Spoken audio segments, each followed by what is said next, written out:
Welcome back to Talking Points. This is our part two, and I asked this dear gentleman to actually. I've been doing this all day long, so it's yours, Eddie. Welcome back in, folks. Let's look at the second side of this. As we did, we talked previously about as far as the decline, as far as in the numbers for the administration, but we got to look at the strengths as well. We have people that will continue to support this administration. They've continued to support this administration for years. So this is obviously Trump's second term. So there's something that they're liking here. There's something that he's doing that's keeping them coming back, right? A lot of us have that restaurant that we keep coming back to because they have some type of special or some type of meal that we enjoy. They keep coming back. So when it comes to his voters, his base of folks, they continue to be there in his corner, no matter what it is that he does. A lot of people, including myself, I look at it, I'm like, why are you still there with this guy? But they are. So with that being the case, let's look at it. We got the Republican base, who with the approval ratings for them, we got a poll here for everybody to take a look at. If you notice here, it's still in the high 80s with these individuals. If you look at his core support, they remain loyal. They're also in the 80s. When you look at his popularity is as far as with individuals, we have 75% their support of voter ID laws.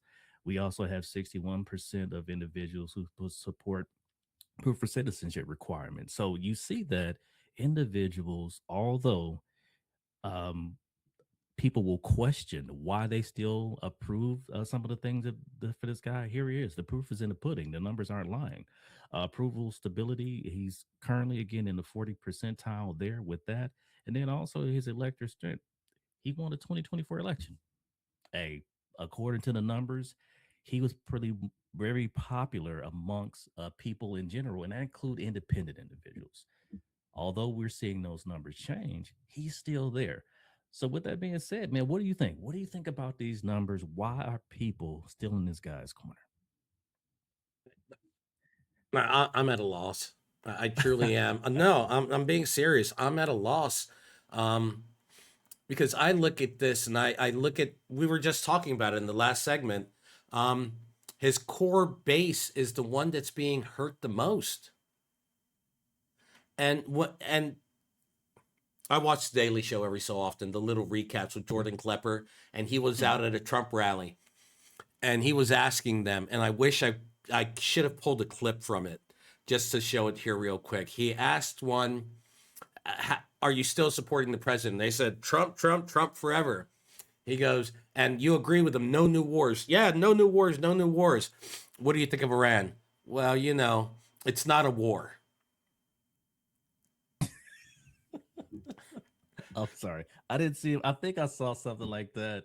It was a young man and a young lady, right? Yes, Yes, I saw that clip. I didn't watch yes, the show, but I did see the clip yeah. somewhere where he was speaking to them. And I think that happened, if I'm correct, that happened in Arizona. I think that was in It was in Arizona. Arizona. They Yes. there was a rally that took I take that back. It was a the Turning Point USA Yep. was having some type of rally and he was there and the person was being interviewed. So yes, I saw that and I was kind of like, hold on. And it was he. I love Jordan Klepper. I absolutely adore him when he does this for the Daily Show because he makes it look like he's just asking a question. And that's what he's doing. Mhm. Um, how do you feel about the fact that when Biden was in office, he closed off the Strait of Hormuz and oil prices went up? Yeah, that sob. I can't. I'm glad that Emperor Biden is gone. Oh no, I'm sorry. That's what Trump just did. Oh, he's doing whatever is going to be best for the country. We have to trust him and give him time. And it's hard to even put into words how just dumb that is, right? Let's just of lack of better terms there. But these people they believe in him. And then They do. again, and some of the things is we talked about we talked our last podcast here. When it comes to the stock market, yes, the stock market is high. It's doing The great. stock market was also high under the previous president. The stock Yes. market was also high on his first term. The stock Yes. market was also high when President Obama was in. The thing about the stock market continues to ride. Hmm. Okay. So Me personally, I don't take a lot of stake in the stock market itself because it has its peaks and valleys. It's going to go up and down. And a lot of that is based upon the companies that are in there, the things that they're doing in there. Now, does the president, some of their decisions cause the market to go up and down? Yes, it does Yeah. all the time. Okay. But everything in the market is not solely on said decision. There's global markets that take place that affect everything. When it comes to Republicans, I know quite a few of them. These people have been Republican, I would say, since they came out of the womb. Seriously, just the way that they talk, the way that they do things, hey, they Republican through and through. It doesn't Yeah. matter who this person is that's on that ticket. If they're Republican, they're voting for them. So me personally, I grew up, I would say, more in a Democratic household as a kid.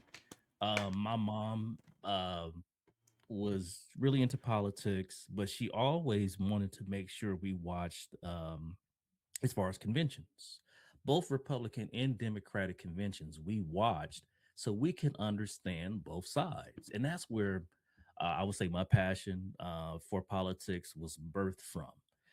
And as I'm as I grew up, it was more the fact of, okay, I see what this group of people doing.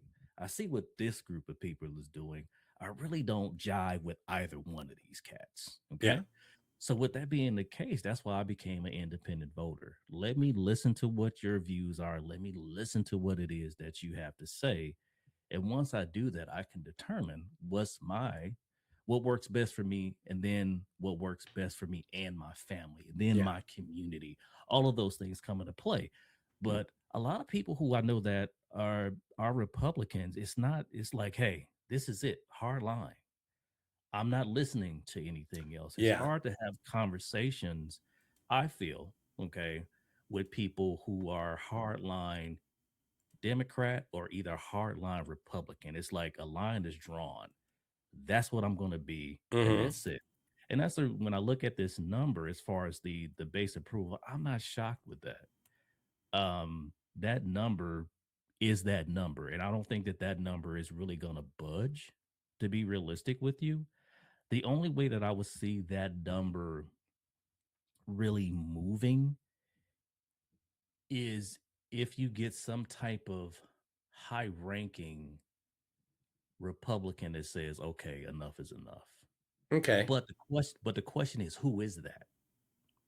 When you look at that party, right? Who is that? And Yeah. I can't give you a name.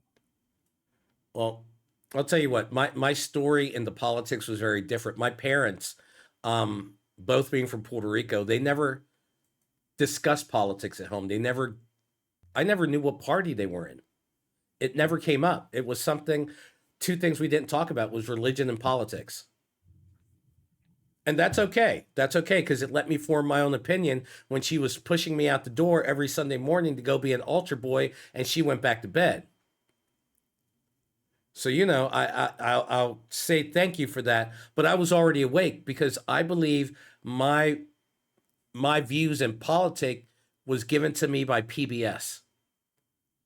Every Sunday morning, I would sit up in my room and I had this little tiny black and white TV thing that had a broken antenna that I put aluminum foil on. And one of the channels that I could get was PBS. And I love PBS. I'd sit there every Sunday morning and I watched the McLaughlin Group. And I'd watch these pundits talk back and forth. I would sit there and watch the Washington Week. I would watch Firing Line. Loved it. Inside, I watched these shows that helped me form my opinion. And I didn't think about being a Republican or a Democrat. I thought what was right and what was wrong. Because I am a Democrat, but up until this person, I leaned strong in the Republican way. When Reagan was there, when the first Bush was there, I had very hard leaning Republican tendencies because I believed in a lot of their policies and they were for the workers, you know? They were for unions, they were for certain things. And then the party just changed. It's like the light went out and this other light came on. And it's like, watch what's going to happen now. So I look at what's happening, and you're right. People lock themselves in. They're forever Republican or forever Democrat, and they never consider looking at the other party's views and acknowledging the fact that not everything they say is wrong and not everything you believe is right. I agree. And it also it's kind of like snowballed into where it's a hard line with people. If you are a Republican, I can't deal with you. If you are a Democrat, I can't deal with you. And that's what society has become, where it becomes who you are is party now Yeah. instead of being just a person. And if you look at like some of the things, for example, let's look at the support for voter ID, right? Oh, definitely. When I go to vote, one of the things that I have to do, I have to provide my ID for the person can verify who I am for Yes. my particular ballot. I do mail-in balloting because that's one of the things that's available in the state that I live in. So I take advantage of that. It works well for me. I can get my ballot in. I usually get a booklet in the mail that gives me a good breakdown of the candidates. Let's say if there's any type of propositions on the particular ballot, I can look at those real time with my ballot and make a sound decision, right? So when I go to, like I said, when I did go, I would always have to provide some type of identification to show who I was to ensure I got the proper ballot. So what gets me with this, you see this support for this, and I've lived in a few different states. Okay, I've lived in red states, I've lived in blue states. In all of these states that I've lived in, guess what? I had to show some type of form identification Yeah. in order to be able to vote.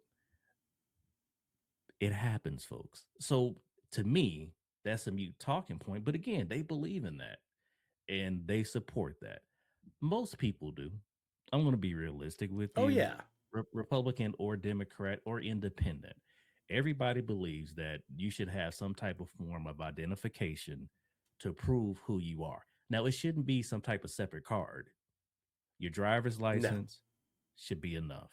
Your state identification should be enough. Student ID. Student ID. That's another thing. You And can fly with a student ID, okay? yeah, and that's the thing. They're trying. I know there's a couple places where they're trying to get rid of student IDs. To get a student ID, do you know the paperwork that a student has to go through to get into college? All the stuff that it's, and now you're going to say that it was okay and now it's not. They're trying to kill that entire voting population. Yeah. And a lot of people, they don't believe that folks should be able to vote, but at a certain age, but you can go off to war, you can go off to do Yeah. X, Y, and Z at a certain age. So again, people believe in that and they support that. Should there be age requirements on things? Most definitely. I agree with that. But Yep. once you become to an age of majority, you have rights. And going through trying to take those rights away, that's why I have to draw a line. I would completely agree. And I remember I'm old enough. You're almost there because you are a little younger. But I remember when the liquor laws changed, when it Yeah. went from 18 to 19, then it went from 19 to 21, 19 to 20, and 20 to 21. And I always thought, these bastards, they're changing on it as I'm getting closer and closer to it every single time. Mhm. And so, if, as you said, if you can bring me into the military at 18 and train me and give me a weapon and tell me to go kill, but then not trust me to vote. That's the problem. That's the problem. That's an oxymoron, right? Yeah. So let's be realistic. And then when it comes to even with again the people who are in the Republican Party, they have a very conservative values. Everybody has some line of conservatism. Yeah. There's certain things that people don't budge on, right? That's just who they are, and we all have that. But when it comes to not giving people the opportunity to live their lives the way that they would like to live them, that's where a lot of people will distance themselves. But again, he does have the strength in his base. And a lot of that has to do with, hey, I'm a Republican. I don't care. I'm going to vote for my party, and that's going to be it. And again, not to say that that's a wrong thing, not to say that is right either. But to me, you need to challenge yourself because we live on a globe here. Okay. Everybody's not going to view things the way that you're going to view them. Everybody Yeah. is not going to live the way that you live. And when you take a hard line, only thing that you're doing, you're isolating yourself Yeah. from so much that is out there. So when you look at these numbers, again, these numbers, they if you look at this, they haven't changed. No. This is who this base is. They believe in their principles. They will stand on their principles. They will even kick folks out if you don't believe on their principles. If you Yeah. do decide to change, okay, it's like you're out of here. Um, you know, is it a welcoming party? Some people may see it that way. Like, hey, if you start to believe the way that we believe, hey, come on in. We have room for you. And But on you the can't opposite side, just stray away from all of their ideas. You have to be 100% in. There's no and 90%. that's the way that from the people who I know that are Republicans, they do require that. It's kind of like a really hard line Yeah. approach that the approach that they go through. And then, some of them are a little bit more lenient. I will put it this way. I know some people who are Republican who don't agree with what the administration does. So what they will do is that they will vote local Republicans that they agree with, Hmm. but they won't vote for Trump Republicans. So you're seeing there's like it's a difference in between the two. So when you look at these numbers here, the numbers somewhat lie a little bit because it's kind Yeah. of like, all right, are these Trump Republicans or are these, your Ronald Reagan Republican, right? Your George W. Bush Republicans, right? So it's kind of like hard to lump them all in the same barrel, which we don't want to do with anybody, but you have to ask that question, what kind of Republican are you? Now, I look at all these numbers, the numbers from the last podcast and these numbers, and I see this on both sides. I see a competing narrative within the bases where different factions are forming. Traditional loyalists are not traditional loyalists. It's issue-based supporters. They're gonna support you on that voter ID. They're gonna support you on no abortion. They're gonna support you, but then when you break away from that, like immigration, huge immigration support until they noticed that the person next door that was their friend got picked up and deported. And they come out saying, hey, they never did anything wrong. Or you've got these individuals who were 1,000% Trumpers, and then the election passes and their spouse gets picked up and they go, but I supported you. You've got this stuff going up in the Midwest where they're like, yes, get them out, get them out. And people really didn't start to raise a lot of hell until two white people got killed. And it's wrong that they killed her and they killed him. But the narrative changed at that point because when you kill Floyd and you kill all these other people that are of color, there wasn't such an uprising. And I agree with you. And that's the issue that that party does deal with. That's such a hard line that if it's not affecting people who think the way that I do, I don't care, type deal. Or it's the question is, well, what did they do uh, for this to be the outcome? So when you have that type of belief system, you have that hardline system where you really don't have any place to understand someone else's perspective. That's where empathy comes in, right? Yes. Understanding somebody else's perspective is not necessarily yours, but at least understand where they're coming from, right?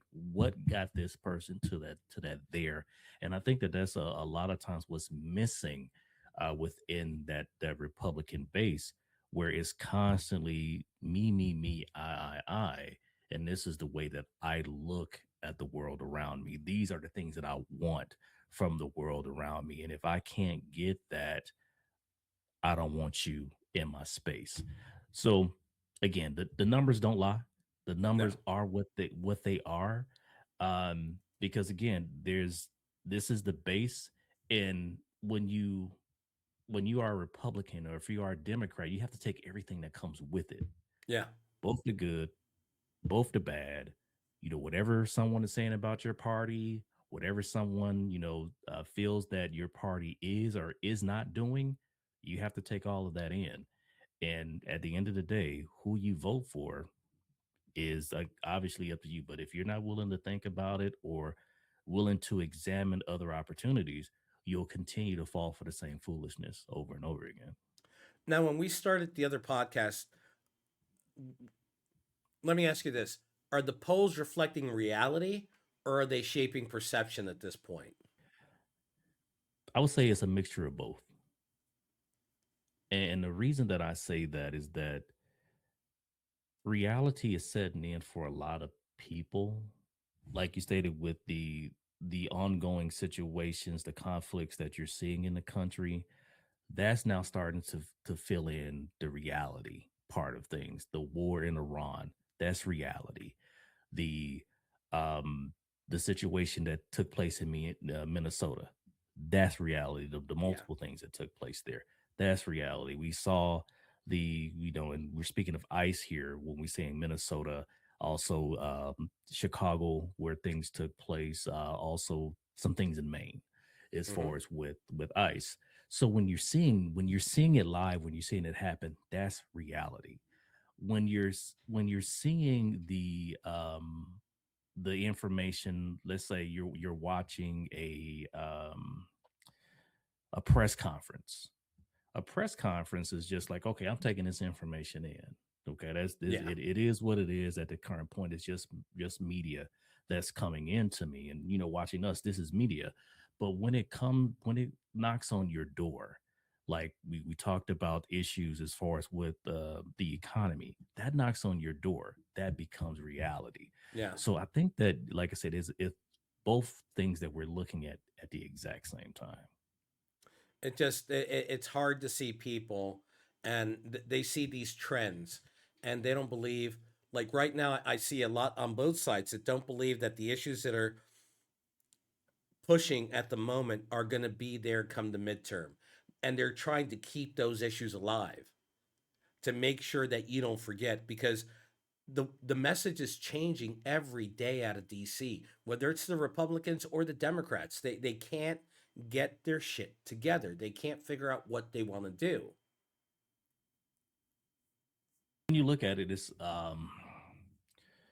whatever the hot topic is, that's what we want to stick on. But we also, if something is negative, we want to change the narrative very quickly. There was an episode of Scandal, and obviously that was a political show that was Hmm. out there. And one of the episodes is it was where something had happened in a small town, and they make their way to this. I think it was a murder or something of that nature. Someone was kidnapped. Don't quote me on that, but you saw this influx of media that swarmed this community, swarmed this person's house, and as soon as the story was over in like a couple of days. All you saw was filth of cups and Yeah. all of these things that was on this person's lawn. So you're moving on to the next hot story. And that's what we're seeing out of Washington. Is that, hey, this is the hot topic today, but let's move on to something else. But like you're saying, they're trying to hold on as much as possible, especially those who are, not within this administration. And that's the Democrats, obviously, at this point. You're trying to hold on to these hot topics Hmm. and stretch them out as long as you possibly can. And it's not just a Democratic thing; it's a Republican thing. They do the exact same thing. Both parties play these games where if it's a hot ticket item, they believe that this item can help push them over as far as for voters to respond to them. They're gonna continue to drag this out. We saw this with Biden's age, right? It Yeah. was a big hot ticket that they continued to stretch this out and stretch this out and stretch this out. Even to this day, you hear things about, well, this was when the when this administration first got in office, this is Trump's. I mean, this is Biden's. Um, what was the term they were using? It was his. Let me remember exactly what they were saying. It was so Biden's economy. That's what I'm looking Yes. for. They continue to drive that. Well, this is Biden's economy. Well, sir, you will hear it periodically. We're a year in. Yeah. Yeah. Over. It's You know. it. At what point do you take ownership? Apparently, for him, never. It's never going to happen. He'll be But out of office, and it's still nothing happened during his term that was his fault. But we're going to get over here, and I want to go ahead and I'm going to say my last word, and I will hand this over to you. I will say appreciate you. movements don't usually collapse; they evolve or they split. I agree with that. The thing about politics in general, and I'll wrap it up this way: there's always shifts.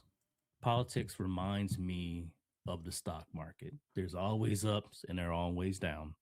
Right now, you have a party that's up, but there's a lot of fraction that's taking place. That party is most definitely on the way down. And with that being said, are the people who have connected themselves to this party, the people who believe that they're Republicans or they may be Democrats, but I'm speaking to the Republicans here. Are you going to go down with the shit? And I think they have to ask themselves that, especially jumping into these midterms. So, with that being said, folks, we're going to wrap this up. Gave you both sides of it. This is part 2 of that conversation, and we want to make sure we get both sides fairly. It's only right. There's 2 parties that actually control politics here in the United States. And with that being said, being able to give everybody a fair shake is what we want to do. So, if there's anything that you like, make sure you share this. Make sure you subscribe, obviously. And when it comes to these particular talking points, we're going to be here for you. We want to make sure we give you everything that you need to make sound decisions. But also, hey, if there's anything that you want us to talk about, put it down in the comments section. We'll be more than happy to take a stab at it. Or if you want to join us, we will happily bring you in. That too. All right, Eddie, thank you once again. I would go ahead and say what I keep saying. Thanks for watching. There's more to come because it just isn't stopping.